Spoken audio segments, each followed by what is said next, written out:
Hey guys, how is it all going? So, welcome to my Smile movie review. So, I went to watch Smile last night, and the first time I've been back in the cinema for ages. So, that was a nice experience. It was actually nice to be back. Weird, because I used to work there, but it was nice to be back, and especially to watch a horror movie as well. So, Smile is about a young lady who's a doctor, a psychiatrist, who ends up taking a meeting with a young lady who is being haunted by some kind of entity, and it's not pleasant. And unfortunately for this young lady, she keeps seeing people who are just smiling at her, and the feeling of dread just gets worse and worse. Unfortunately, to the point where this entity takes hold of this young lady, makes her smile, and it's a creepy ass smile. And unfortunately, this lady kills herself in the most horrific way possible. And unfortunately for our main character, the curse is now passed on to her. So we follow the rest of the movie seeing the history of this curse and how, well, basically how she can solve it and end it and save her own life or just break the curse once and for all. So I had to sit on this for a little while. That's why I didn't get the review out yesterday. I needed to let this movie just settle into my pores a little bit and just see where I fell with this. And I will say this about Smile. It is one creepy ass movie. I I will say that. I was pretty unnerved and unsettled for a good portion of this movie. And that all boils down to absolutely fantastic direction, fantastic sound design, and the performances in this movie across the board. I think everybody is outstanding, especially our main lead. And I'm going to butcher her name, and I'm really sorry, but is it Sosha Bacon? I'll probably butcher that first name like I do a lot of names. You should be used to this on this channel by now. But she's our main lead, and she's in this movie a massive chunk. And we pretty much follow her character throughout this film and what she's going through. And you really feel for her because no one else can see what's happening. When this curse is latched onto you, no one else can see it. And you really feel for it and you want her to get out of it. You want her to break this curse. And it's really unsettling. And her performance is fantastic.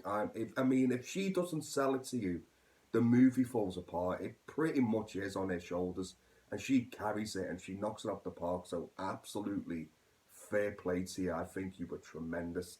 And like I said, everyone else, every other supporting character brings their A game and does a fantastic job in this movie. It really is. And like I said before, this movie comes from a first time writer director, Parker Finn, and I hope I've remembered his name right because I think you're going to be hearing his name a lot in the coming future. Because for your first feature film, mate, this is pretty outstanding what you've achieved. And you get the sense of dread. Like, what I love about this movie is, especially with the direction, you're always looking in the background. You just are. You're always looking in the background. And sometimes a shot will just linger on in the background, just a smidgen too long. And you can't help but look, and you think you're seeing things. It's your own mind playing tricks on you. And you think you're seeing kind of an image of someone in the background with that creepy smile. And you think you're seeing it, and I suppose that's the meaning behind it. It's to play with your mind. And in some shots you do see something there and it's just vaguely made out and it's so unsettling. And especially with the sound design that accompanies it. Oh, it just has such an uneasy feel about it all the way through and it works. It really does work.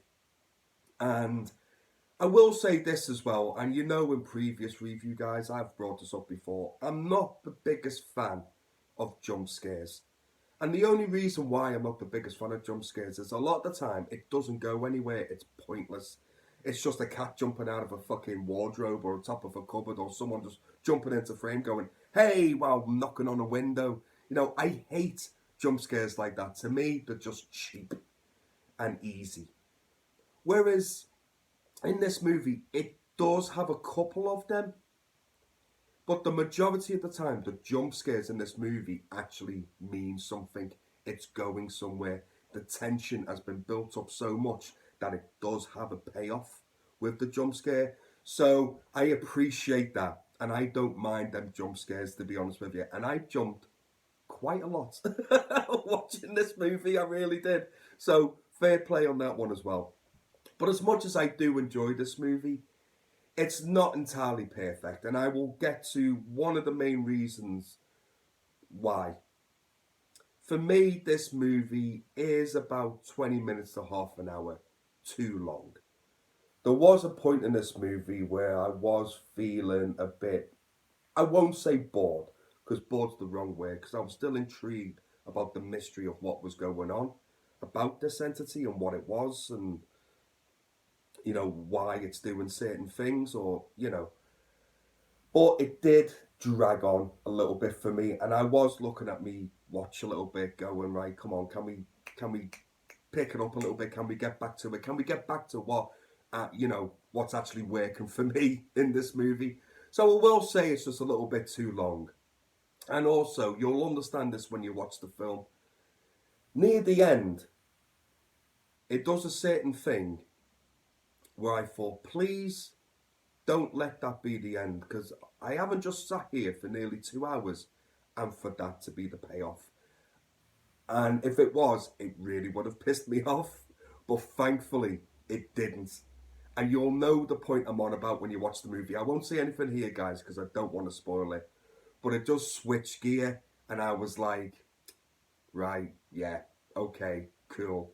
I like that ending better than potentially what we could have got before. So, all in all, guys, I think you should go and watch this movie. I do think it's worth your time. It's very much like a cross between It Follows, The Ring, and Fallen. And I do think them movies did it better than this.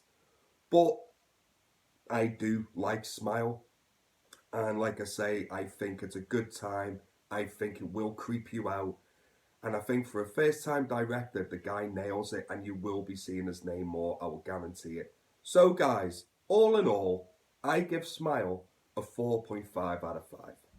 So, guys, thank you so much for joining me for my review. I hope you're all keeping well. And please, take care of yourselves and each other, and I will see you again real soon. Take care, guys. Goodbye now.